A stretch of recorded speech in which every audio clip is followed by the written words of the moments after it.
Good morning, truth seekers. I was inspired today to speak about, speak to, speak with my people. I've had to really think deep about who my people are recently in my life. With no people in my life, I've basically gone shoulder tapping to employers, white ones, I presume. And what I've come to find is it's just a cancer. Just a cancer. Dealing with white people, the summation is really just cancer. It's the only way I can really describe them. I will explain why and how, and it will all make sense. So, the first thing I'm going to say to my people, and let me define my people. My people are the people who are pushed out of society, deserted by society, and really I feel like is the majority of our society here in the United States. Is my type of people. And my first group that I've always identified with are my African brothers and sisters. I find so many similarities between my life, Jesus' life, and my African brothers and sisters. So I have come to the conclusion that this specific group of people, in this time period, in this place that I live, this United States, those are my people. I have similar experiences because I was abandoned by my father when I was 1 year old. And it's not like he was there for that first year. He had relations with my mother. She went back 9 months later and said, "This is your baby." He looked at me and said, "No, it's not," just because he was a responsible cancer. So that's really where my first experience with the cancer began. And I've now watched the cancer over 40 years, and I'm like, Jesus. Had a lot going on in the beginning. 40 years later, you hear me uprising, getting angry, because I have to really defend the righteous after 40 years of observation. So I walk in those footsteps gladly and proudly and happily. I've even considered myself, and I know my African brothers and sisters are exactly this too, the Jesus Christ of today. Like I see so many Americans saying they love Jesus, even taking Jesus' name, like the Latter day Saints of Jesus Christ, for example. But then if you go to them and say, hey, let's do Jesus' work, they say, get out of here.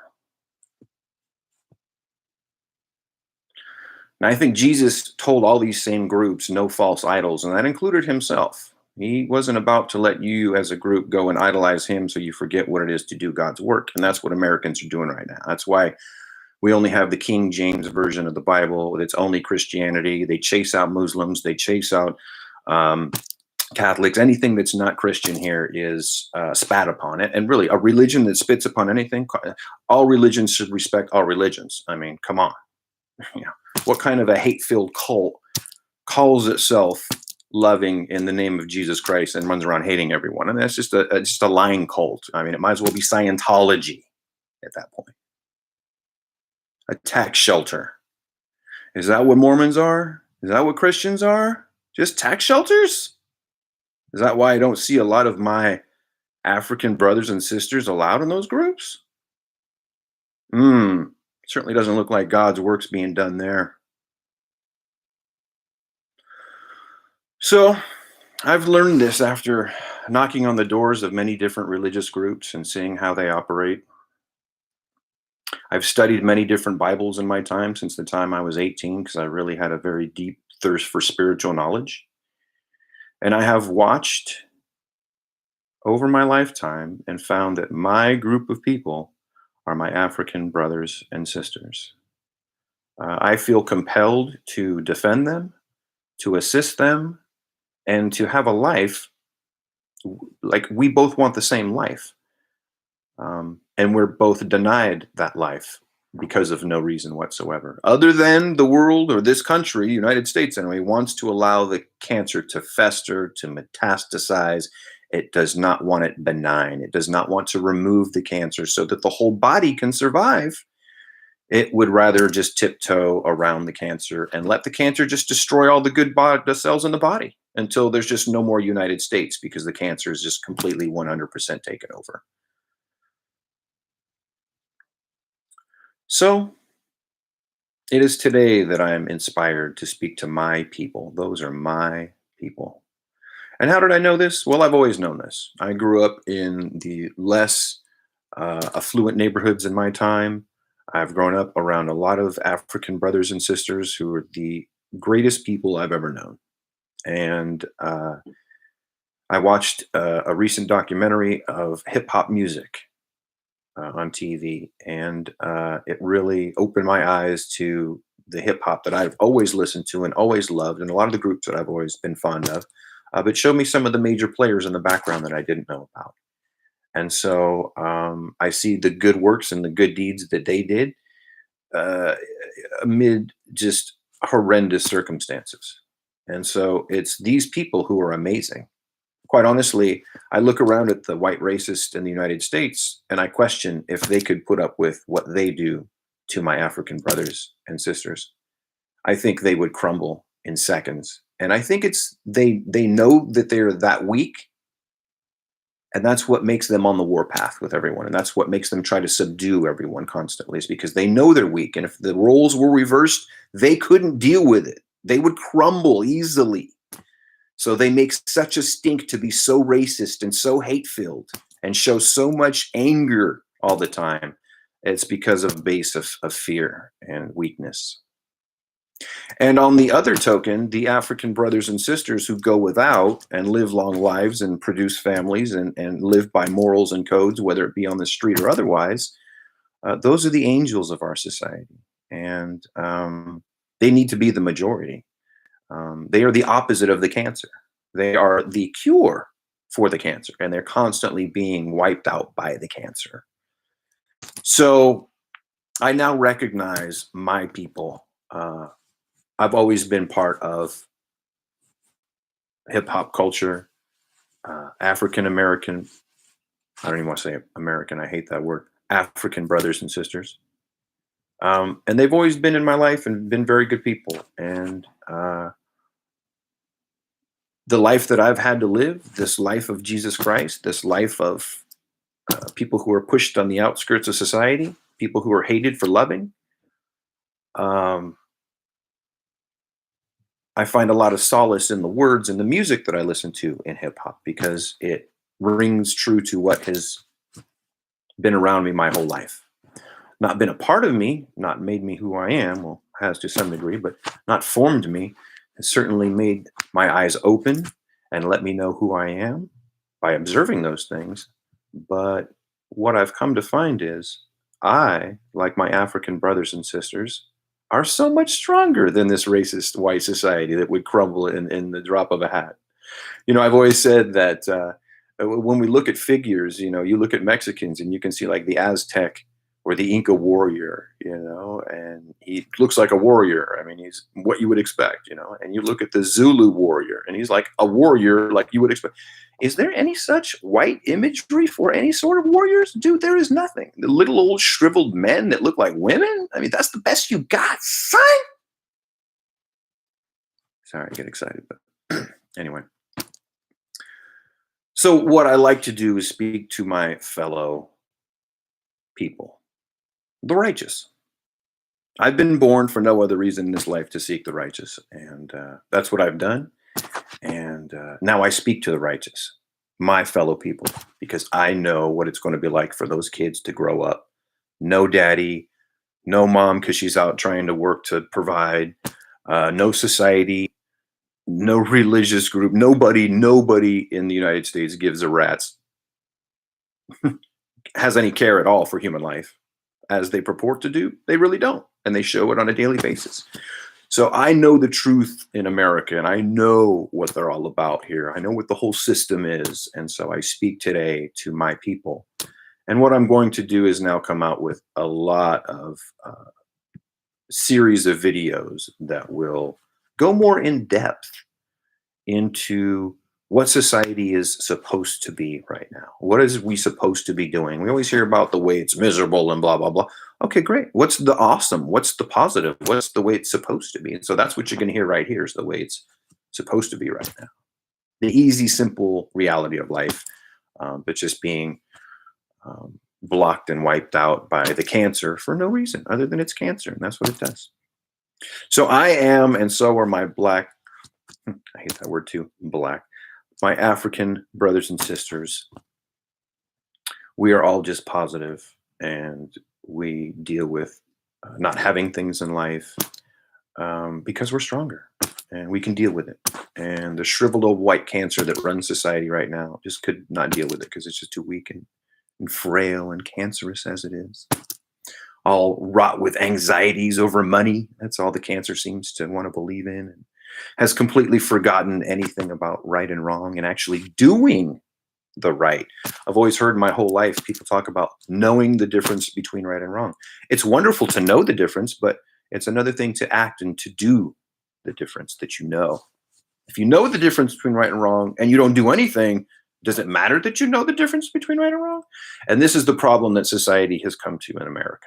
And so I am here to defend righteousness of mankind and of humanity. I am here to take a megahorn to the wonderful things and the wonderful aspects that there are of being a human being, because all I've had to be shouted out my whole entire 47 years of existence is this megahorn from the cancer. The cancer has like this loudest megahorn that gets to say whatever it wants, no matter how stupid and hate-filled and ridiculous and hurtful to other life forms.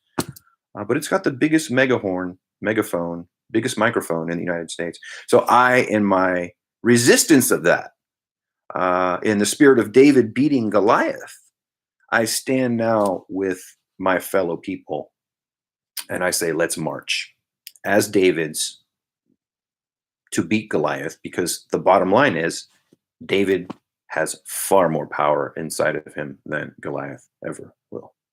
And this is why the cancer works so tediously, so hard. God, if the cancer would spend even just a fraction of what it spends with its neck on everyone else's, or its knee on everyone else's neck, if it would just spend a fraction of that energy on doing positive works in the world, oh my God.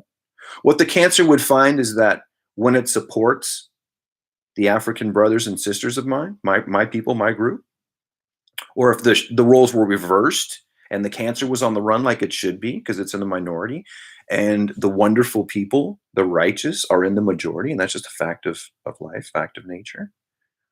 If the roles were reversed, everyone would be very kind to the cancer and want to have it change its ways and not want to bully it or put a knee on its neck or hurt it in any other way, but just say, hey, change.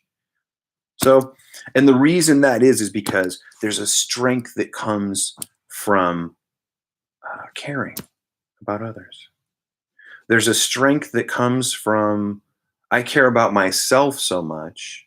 I know I'm strong enough that I can carry on for others that need. Now, I know the cancer can't do that. The cancer has to suck from everything because it has nothing of its own. So it just tries to suck the life out of everything, like similar to like what snow does.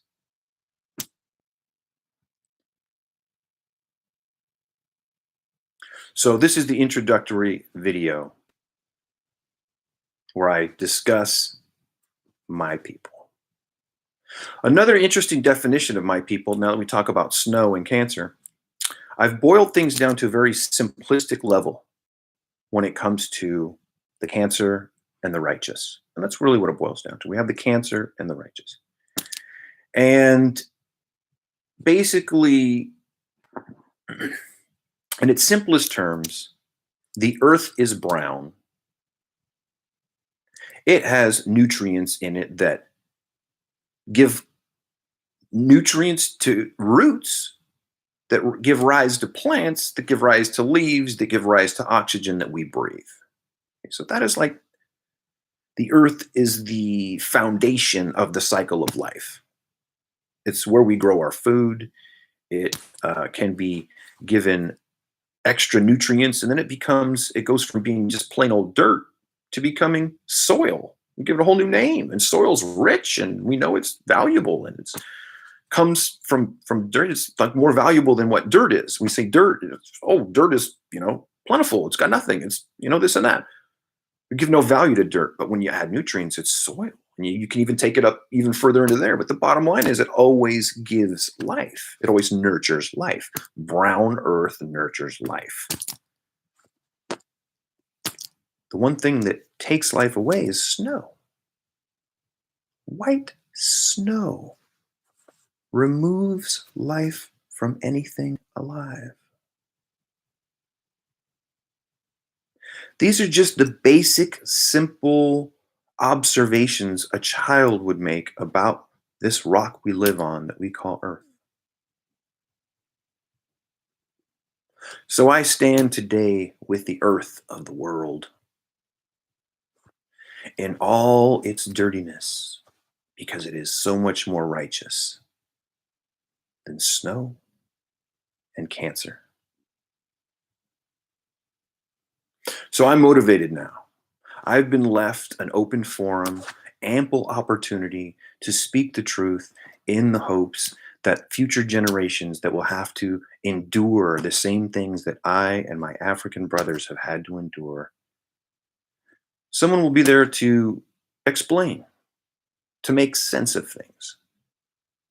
One thing I've found recently is that peace is obtained from understanding. The example is if I'm in the forest and I don't know or understand the animals that live in the forest, I could get eaten up easily, very easily. But understanding the animals that live there may give me peace because I would know how to defeat them or protect myself from them if need be. So understanding brings peace. If the people that hated other people in this country so much could explain why, what exactly is it that's ever been done to them to make them feel that way? Be a pretty hard thing to explain. So I say, be like the earth. Give nutrients. No matter what color you are, or whether you're from the earth, or from snow, or you're cancer, or you're righteous, for this body to work, all the cells in it have to be righteous. And ultimately, one of two things happens. Either the body dies and succumbs to the cancer, or the body gets rid of the cancer and becomes whole and fresh and new again. I, as a representative of Jesus, a representative of the everlasting spirit of mankind, stand with life. I can only stand against cancer. I can only be the cure against cancer. I can only be the blanket against snow. I can only be the nutrient brown earth that I am to give nutrients to roots so that those roots can grow into big giant fruit trees that feed all, give air to all, and make life wonderful for all. That is who I am. That is the truth. That is who I stand with. All of the people who believe in that righteousness. Even if they've been forced to do things that people wouldn't agree with, they were forced to do those things. So everyone will agree with what everyone has to do. That's where forgiveness begins. And we are all going to forgive one another. We are all going to quit fighting, and we are all going to have a wonderful country that we all feel great about being members of. And we are all going to have a feeling of patriotism for once in this country. And the time for the tyrant, the cancer who has all the money and the resources to run around with his knee on the neck of the righteous, the time is over. The time is done. I know now that the cancer will hear my words, fear it, run for the hills, gather all the resources, and try to fight, poke that gun straight in my face so that it can pretend like it can evade the words that I'm saying. But caveman, cancer, you cannot evade these words. They're words, they're energy. Shoot all of your resources into them. Use every last man in your army, but you cannot win. I am life. You are death. I say this so that my people can be rest assured that we can never, under any circumstance, be overcome. And this is what I was inspired to say this morning. And I have much more things to put in other videos. So I'll try to cut this one a little short so it's in tidbit size, but be tuning in. There's going to be more videos about the way the world is supposed to be, especially here in the United States. I call it the real American truth. It's what you see underneath what you see. Anyway, more videos to come. Stay tuned.